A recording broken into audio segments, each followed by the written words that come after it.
2026 is going to be an awesome year. We got some pretty cool stuff coming up. First off, we got Foundations of Recovery. This is our flagship program. We're starting it in January. This is for anyone, man, woman, or couple who wants to come and reclaim their heart from shame, trauma, and betrayal. We start off with an education on all sorts of principles, give you the common language. We feed you from a fire hose in terms of all things recovery. It is such a great start to recovery. And we get at the roots of things, Tyler. This isn't like any other program. Like, this is our healing journey in process, and Foundations is where we begin. If you look at the value that you're getting there to kick off a good recovery with all of the right education, all of the right language, and a team to get you started while also being directed by Brandon and myself through the whole process, what a deal. So if you're interested, if you're struggling, if you've been wanting to do something for a long time, jump into this. This only comes around every so often, and we would love to have you there.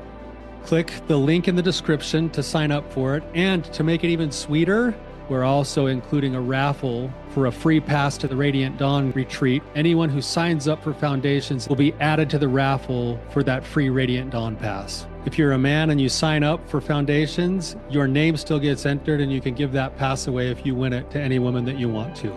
So what you're saying, Tyler, is if you sign up and participate in Foundations, you could possibly go to Radiant Dawn for free? That's exactly what I'm saying, which is crazy because Foundations by itself is already an insane value. Man, I sound so salesy. But it actually is awesome. So come to Foundations. And even if you don't come to Foundations, sign up for Radiant Dawn. It's beyond therapy, the best healing experiences that you can have. Click the link below and come join us. What is a bid for connection, and how do I meet it in my relationship? Welcome to the Real Talk Recovery Podcast with the Therapy Brothers. We're brothers, we're therapists, and we know recovery. Bring your stories, your questions, your successes with real recovery.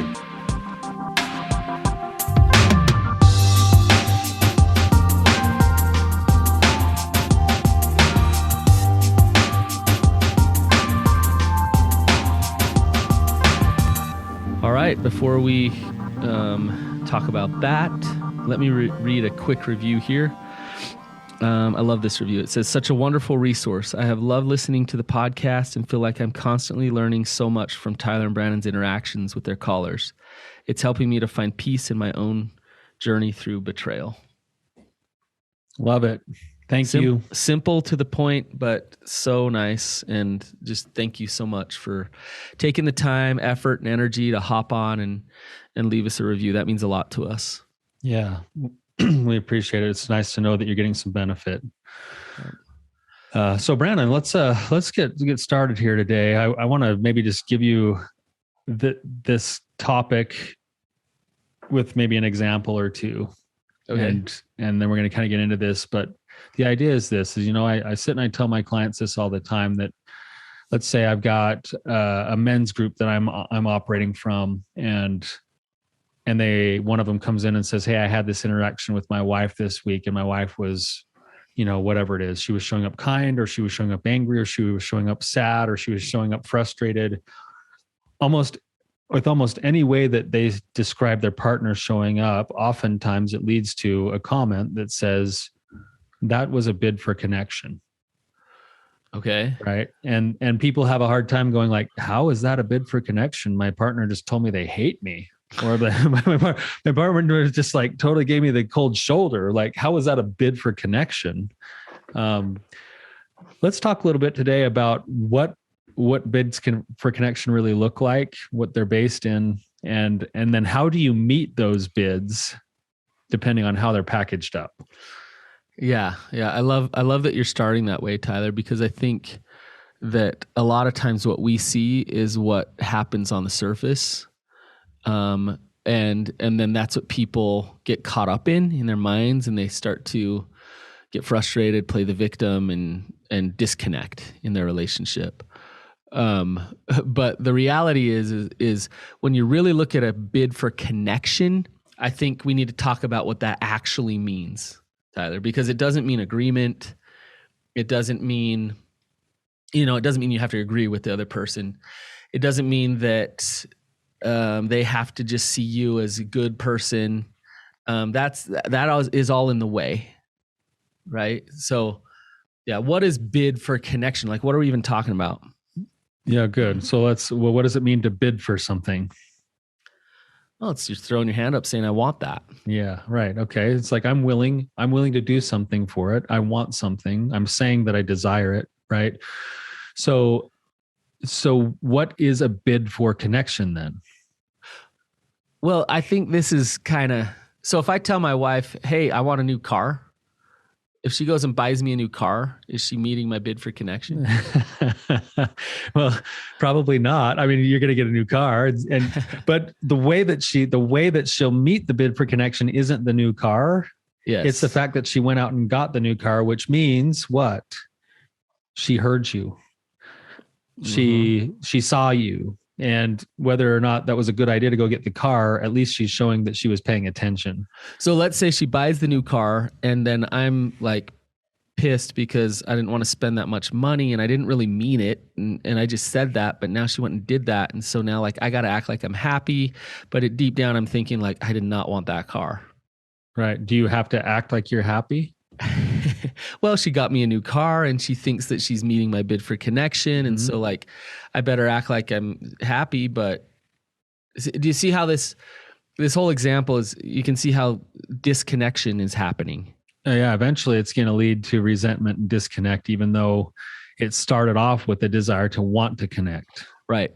And the other point that I'm making here, Tyler, is although my words might say something, what is my heart and my connection to me, a bid for connection is emotional. It's connect to my energy. So if I throw a bid out for connection, I might be hurting. I might be in a lot of pain, sadness, sorrow. And I just want somebody to empathize, to hold space, to resonate with me. And knowing that somebody's there in that pain with me, that's meeting my bid for connection. So it's not so much about buying me this or, hearing me and then giving me that, because it's all about what's underneath. It's not even really fixing the problem in a lot of ways. Trying to fix the problem can get in the way of meeting the bid. Right. Exactly. Because it's showing that you didn't actually quote hear what was really behind it. You used another term, Brandon, and this is one that we definitely need to talk about because we use it a lot in our podcast. I think people kind of get the idea of it, but they don't really understand it. And you said hold space. Yeah. Like this goes along with this idea of bid for connection. Like what does it mean to actually like hold space for your partner? Oh, I love that question. Because to me, there's no better way to practice love than holding space. So think about it. I'll give you an example here with my kids. My son yesterday was freaking out because our dog chewed up this little like stick, and the stick was kind of like a piece of garbage anyways. So he's having this massive meltdown, and I'm thinking, good, I wanted to throw that thing away anyways. So he's melting down. I can go to him and I can be like, it's okay, I'll get you another one. That's not holding space. Okay. So you're fixing his problem. Yeah, but that's me saying, I don't like that you're uncomfortable, and so I'm going to tell you that it's okay because I don't like that you're freaking out. So what I'm not sitting with him in his pain. I'm just trying to get him to get over his pain. Mm-hmm. For your sake. For my sake, because I don't like that he's crying, and so that's not holding space at all. When coming back to it's an act of love, it's actually giving my energy and my time to get present with him and to get to know him and to be with him. So instead of fixing it, instead of telling him it's stupid that he shouldn't feel that way because it's just a stupid stick, it's actually stopping and listening and acknowledging his pain and allowing him to process that pain and being a space where I can feel it with him and understand him. And it's a beautiful thing when that connection happens. If you practice it with your kids, and this is what happened yesterday. I wanted to hold space for him, and I said, man, if I had something that I was really important to me and it got chewed up and thrown away, that'd make me really sad too. Tell me more how you're feeling sad. And he stopped crying, and he started talking, and he started working through and processing the feelings that he had. And, he's a 7-year-old. So 5 minutes later, he was like wrestling with his brother. Right. But can you hear it there, Tyler, in this example? Yes. There's a couple of things in your example that I think are important to add to what you already said is that not only did you not fix his problem so that you could suffer less, you also didn't go in and own his feelings for him. And this is the balance that you're talking about, where you stepped into the space and you offered your presence. You also didn't agree with him that stick was amazing. Yeah, and that's what I call boundaries, by the way. Yeah, you didn't go in and be like, yeah, that was the best stick ever, and like, oh my gosh, whatever. It was like, I see that to you this was important, and if I had something that was important to me, I'd probably feel the same way. Yeah. Right. Now you're actually connecting to the emotion of what he's feeling, and you've never once been dishonest. You've never once taken ownership for his feelings. You've gotten next to him with his feelings, and you're expressing that you're trying to see how he feels. Well, Tyler, think about it this way. If he would have been crying and I'm thinking if he's crying, I'm a bad dad. Like, my son shouldn't be upset. I'm a bad dad if he's crying. So now, like, I have overstepped my bounds in terms of taking on his emotion as mine. Mm-hmm. And it's about me now. And it's about self-protection and preservation, as opposed to, I really like your point. I'm not taking on his stuff. His perspective, his reality is his. Mm-hmm. And when I can be boundaried there with that, then I can actually step in further into his perspective with him, because I can explore it and understand it, because I know where I stop and he begins. That's it, Brandon. And that's the hard part. I already know some of our listeners are going, but then how do I do that? Because, like, I'm supposed to be in this emotion with you, but I'm also not supposed to, like, make it my emotion, but I'm also supposed to connect to the emotion in myself. Like, that's where that idea of holding space comes in, is that it's, I'm here, I'm with you, I'm wanting to see you and feel with you, and I'm going to allow you to have your experience. It's easy though, Tyler. It's compassion. Mm-hmm. I mean, right? It's like, your point's really good. How do I not get so wrapped up in their emotions, but at the same time feel emotions with them? That's it. And but to me, it's having those boundaries to be able to say, I do feel with you, and I see your humanity, and this is love. I love you, and I see you, and so therefore I feel, and I know that your feelings and your interpretation of this situation, all those things, don't define me. They don't tell me who I am. They don't tell me what I think. They don't define me. Therefore, because they don't, and I know who I am and I'm grounded, I can feel with you. Right? That's the space we're talking about. That's the space. Okay, good. So I think we've got that, and we'll probably have more talks about holding space, but let's go to the next step then, Brandon, for a second. Okay. Using what you just said, I know this isn't about me, but what if it's been made about me? So what if I actually have my partner coming to me and telling me how I feel? You don't even care about me. Like, so you did this and this. So you peed on the toilet seat. Yeah. And your wife's coming to you and saying, you don't even care about me. Yeah. I peed on the toilet seat, and she comes to me. She's like, Tyler, you are number one. Let's just say she's just really up in drama. Arms. Yeah. Help me understand how this is a bid for connection. Tyler, you are so, like, you're such a dirtbag. You're so selfish. You're so, like, you only worry about yourself. And you don't even see me. You don't even care about me. Okay. Because you dribbled on the seat. So here's the deal. When you say, help me understand how this is a bid for connection. And how is it not about me? She just made it all about me. Okay. So when you say help me understand how this is a bid for connection, in that question right there is here's the thing. And this is why role play and examples don't work. Is because the that very question is, you don't know exactly her and where she's coming from with that. And meeting that bid for connection actually happens in the exploration. It actually happens in the, whoa, okay, I did pee on the toilet seat. Obviously, she's feeling like I don't care about her and like frustration and anger, but I need to know more what's going on here. And I need to show up honest and accountable of, hey, I'm sorry I did pee on the toilet seat. But talk to me. You seem really mad, really upset, frustrated. And hopefully, with your tone and your energy of love and empathy and wanting to help her flush this out, you can get to know her and figure out what she wants, what kind of connection she wants. It might be that she had a really hard day with the kids yesterday, and or that there's things going on with her mom and dad, and she's frustrated at that, and so she's just projecting her emotions onto you, and sitting on pee on the toilet seat just triggered it all, you know.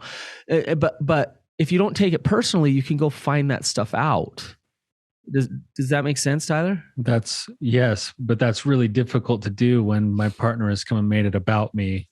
For me to go, oh, this isn't about me. This is about her pain. Let me go figure out and try to step into understanding exactly what she's feeling, because you almost have to like duck the initial attack and get curious with what's behind it. Well, and I would be careful to say, don't duck it, address it.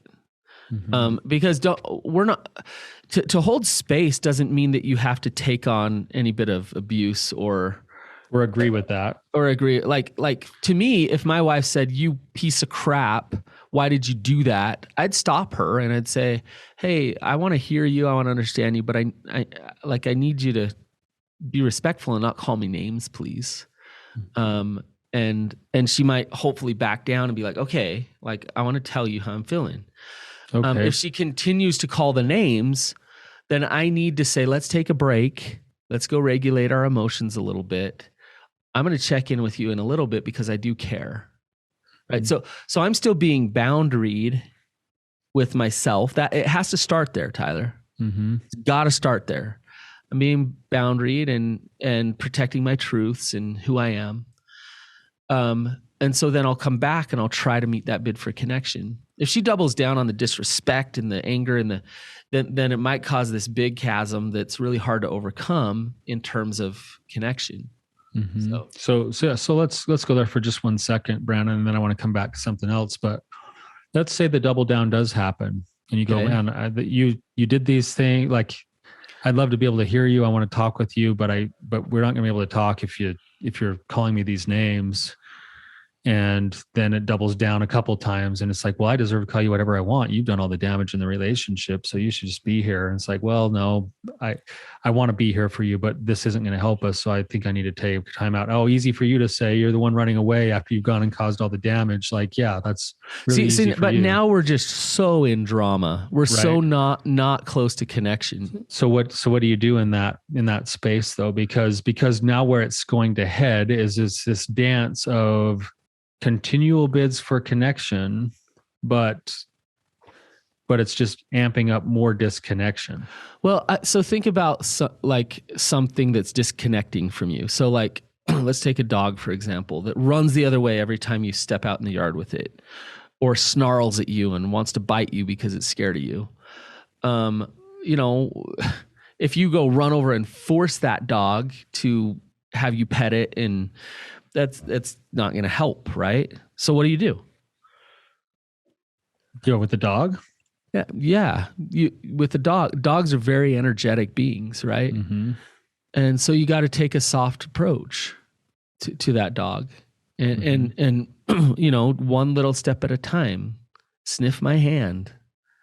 You know that I'm not aggressive to you right now. I'm willing to engage with you in a loving way. And if the dog bites you, then you might have to go inside for a little bit. and then you can come back out and try again. And do you see what I'm saying? Yeah, exactly. But you've got to come back out and try again too.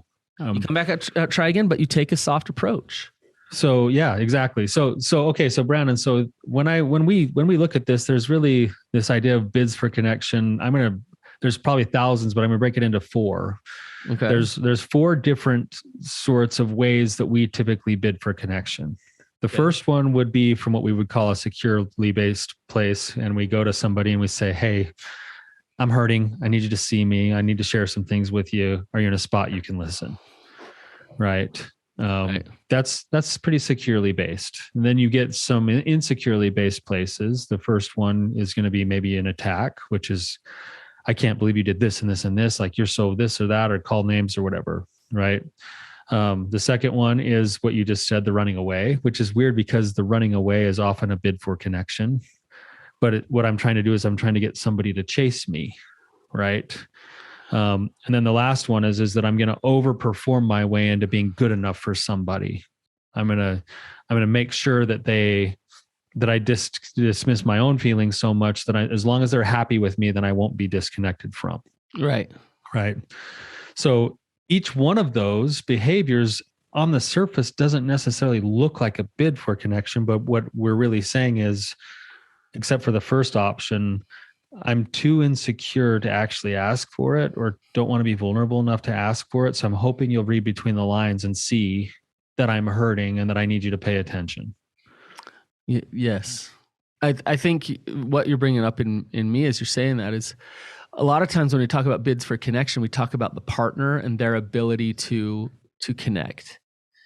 And I don't think what's talked about very often is the person who really wants that connection, and how are they going about actually throwing that bid out there in a healthy way, and why are they doing it in such unhealthy ways? It's such a just a self-destructive, sabotaging thing. Like, here, let me bid for connection in a way that's disconnecting. You know? Right. Is it effective? But why do we do those things? And the reason why is because we get so scared about the rejection itself that we would rather, in sort of these kind of passive aggressive ways, hope that somebody sees us. And what it does is it's almost like it's its own drug, because then people do give us some kind of a response. Mm-hmm. You know, it's like either they get defensive themselves, or they pull away themselves, or they do something else. And then at least we're connected in a weird way. Right. Mm-hmm. You know, I tell people this all the time. Like, when there's been betrayal, they come in like, man, my partner is so furious with me. They're angry all the time. And it's like, okay, that means they still care. Yeah. Right? Yeah. Like they still, there's still something inside of them that cares. And if you could understand that and speak to that, you'd be more effective than whatever you're doing to try to go into self-protection mode. Yep. Right. Yep. Any type of energy or emotion that comes from a partner means that there's opportunity for connection. And, you know, I've heard it said before, the opposite of love is not anger or resentment. The opposite of love is apathy. And so if you have a partner who's just freaking out all the time about every little thing that you do, then they really care about you and what you do. Yeah. All right. Now your like Jedi master skills can be grounding yourself, being as healthy as you possibly can be, to be able to say, I'm not going to make this about me, and I'm actually going to connect to my partner and hopefully become an asset for them to process through all these feelings that they're having. Yes, I think that's it. Is if I can step out of my own shame enough to see it for what it is, then I can step into that space of holding the space we were talking about earlier. Yes. And being able to say something like, you know, acknowledging the behavior. This is, you know, people hate getting these because then they start to practice them and their partner goes, oh yeah, it's just what you heard Tyler or Brandon say. Right. But to say something like, the fact that you just blank, the fact that you just ran away and slammed the door, or the fact that you just called me those names, or the fact that you know, just did these things is evidence that you must be feeling something here. are you feeling this or this or this, or do you want to talk about it? Now I'm already into the space of holding space with that simple question. The fact that you just did these things tells me that you must be feeling something. You want to tell me how you're feeling? Mm-hmm. Right. Now I'm curious, and I'm not there to like fix anything. Maybe I can fix something. I don't know if I can or not. Most likely not. Most of the time I won't be able to fix it. But being the space that can hear is a powerful tool to helping somebody else with their process. Yeah. And I like what you're saying, because it's grounding in the present, right? You're saying the fact that this, so you're pointing out that like this thing happened. And but Tyler, I think your tone and your like energy that you come to it with is the most important thing. Is that loving, open, inquisitive space. Yes. Of, I could say the fact that you just called me a name is evidence that you're pissed at me. And you need to do your work. Yeah. And you need, and that's evidence that you need to go call your person and do your work. Like that's not holding space at all. No. But my tone and my energy behind it of, hey, I care about you and I'm strong enough. I got strength enough to allow you to be you here. And I'm going to show up for you. I'm going to give some time, energy, and space for you. So for your frustration, for your sadness, and for all your happiness and goodness as well. Right? Exactly. And showing up with the best interest of your partner in mind instead of your own best interest. That's holding space. That's meeting bids for connection. That's holding space and not overstepping it by doing for them what they can and need to and should do for themselves too. Here's the deal, Tyler. We all miss bids for connection in our relationship. Just yesterday, I text Jenny. It's kind of this flirtatious text, I was kind of like teasing her a little, like, and she came back with this like really short 1-word answer with like no emotion. And I was kind of like, oh, shit, just shot my horse. Yeah. Kind of like, oh, well, yeah. She's, I guess, not wanting to like connect, She's out of town. And I was just like, here's the deal. Like, I felt a little bit like disappointed by that. That sucks. But and here's the problem is when that goes on and on and on and on and bids are never met. But Jenny will meet my bids in other ways. I know that's not how this always goes between her and I. Right. And so here's the point that I'm trying to make. The point that I'm trying to make is we will miss bids for connection. But if you don't meet some bids for connection, then your relationship, according to Gottman, is in a state headed toward divorce.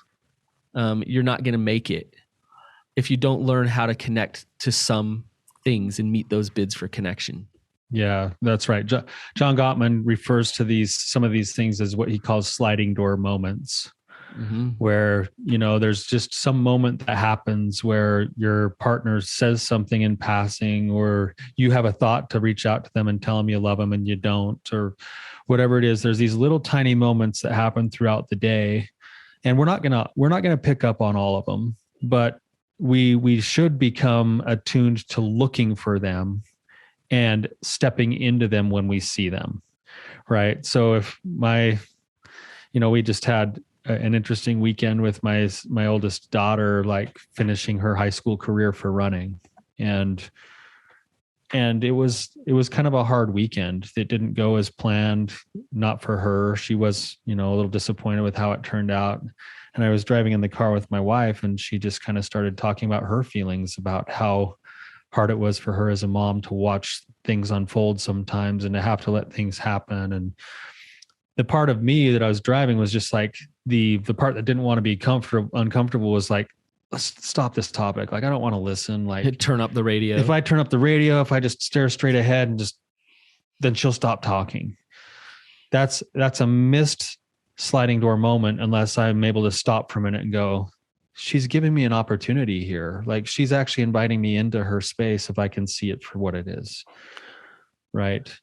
But Tyler, you're going to miss some of those, and right. that's okay. Right. Yeah. But you can't, but for a lot of people, we get so in the habit of tuning out all of those opportunities. Yes. That then we're in this empty relationship, and we've got our partner saying, I've been begging for some like connection for the years. And you're like, I haven't seen any of it. It's like, it does take work to start to look for those things and go, this is an opportunity. And it's usually not packaged up in a really pretty way where it's like your partner comes to you and is like, hey, let's have some connection time.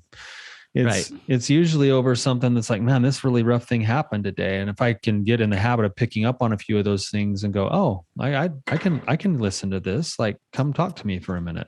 Right. It's looking for those moments and learning to step into a few of those that can be really powerful in the long run towards building connection in your relationship. Yes. I think when you take two people who are really, attune to each other and trying to find those moments, you're going to set yourself up for a pretty awesome relationship. What undermines all of this is shame and secrecy, because why would I want to hold space for connection when I have things to hide? Right. When I feel unworthy of love, when I feel like you're going to reject me, when I'm so now I'm doing everything I can to not meet those bids. And so when you clean up the secrecy, you deal with your own personal shame, you have your healthy boundaries, you know how to show up authentic, then that attunement is really, really cool. And Tyler, this might get a little weird, but some things, we talk about like in that moment of intense emotion connecting, but I've seen couples who are very, very attuned to each other he's driving home from work and just gets a feeling to like swing by and grab some milk and gets home with the milk. And she's like, I was just going to go to the store to get milk. I was just thinking about that. And she gets this feeling of like, man, what a husband who's so attuned to what's going on at home and with me that like he grabs that. Right. So he didn't even say anything to her but there's that bid for connection that was met because he's just aware and in tune with his wife. And not all of us are going to be there all the time. Right. But I think we can get to states like that where there's certain times with my wife where like I can just feel and know that something's off and something's wrong. And I'm not even around her.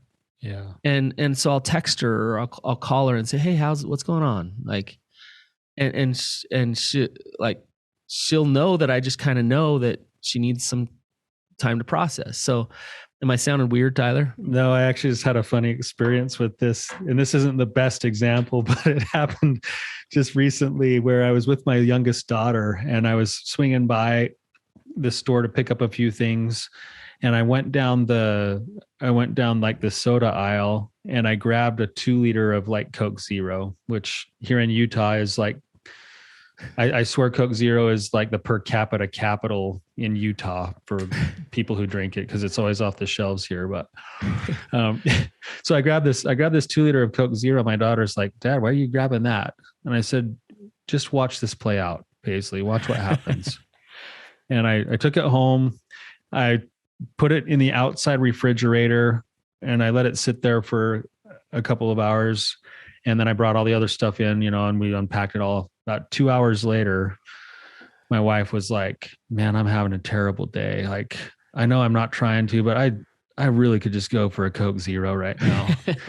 And my daughter Paisley like looked at me like, Dad, like, how did you know? Like, what just happened? And I'm like, hey, Paige, I gave her the signal. She runs out to the garage and she comes in and like cracks open like this mug with some coconut cream and like pours a little Coke Zero in there and runs it up to her mom. And her mom's just like dumbfounded, like, whoa, like, speak and it shall be given, It's like, I don't do that all the time, but for some reason that particular day that would happen to cross my mind. And even though I don't necessarily fully agree with drinking a ton of soda, right? What I did do right on that day is that I listened to the voice inside that was saying, think of your wife. And she got a Coke Zero and she loved that. But you know what she loved more? She loved that somebody was thinking of her and that somebody knew her. You were energetically connected to her. Right. Yes. Yeah, Right. absolutely. All right, Tyler, before we get too out there in the cosmos, let's wrap this up. But I hope as you're listening to this that you are thinking about all the opportunities that you have missed and all the opportunities in front of you to actually create space, hold space, and connect with your partner. But don't shame yourself. No shame. Don't beat yourself up. But those opportunities will package themselves up on a daily basis, and they'll package themselves up in really weird ways. But if you can learn to see it, you can step into it with a lot more efficacy. Yeah. Sometimes they really need a hug, and sometimes they really need some space. So don't hug them. But you're just kind of aware and attuned to them. So, all right, you guys, thank you for listening. Have a wonderful day. Thanks, guys.